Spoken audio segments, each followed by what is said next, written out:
2024ko urrian 28 zen Donamartiriko Arberoa ikastola errezala jakin izen gaben 29ko goiz horretan bertan. Zuto batek kiskali hauela bertako bai ofizinak eta bertako txikinen gelabe bai, ez? Eta hori ikusi gabenean segitzuen konturatu egiten zerbait inbiko gabela.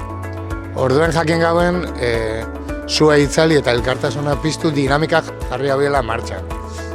Kamisetak saltzen jarri ziren eta gube saldu dituen, eta hola, baina denbora bat pasata eurakin harremanetan jarri eta egiz esan berrera ikuntza horretarako erronka hundixa dela konturatu ginen.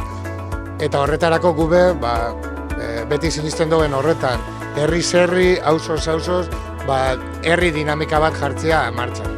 Gure kasuen, Eskoriatza, Eritxabaletan eta Arrasaten 4 auzotan jarri du martxan.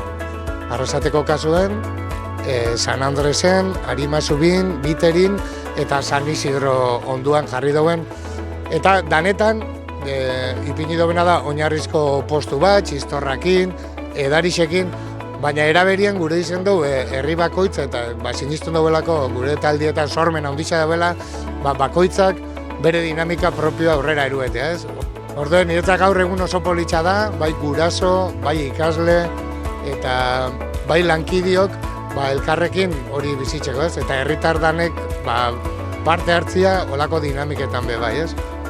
Gogoratzea oso politxa izan dela deialdi honetarako basarako taldiek, gure gaztiek be bai dein jabiela beuren inguruko familia eta ikasliei be bai parte hartzera honetara eta hor ikusten ditugu postuetan, ez? Hori guretzat oso pozgarria da, ekintzailetasuna esan baino bizi itzen dalako. Eta dinamika hori da, sua itxungi, elkartasuna isotu. Beraz, ederra izango da hau eta lortuko berrera ikitzea Arbero ikasten.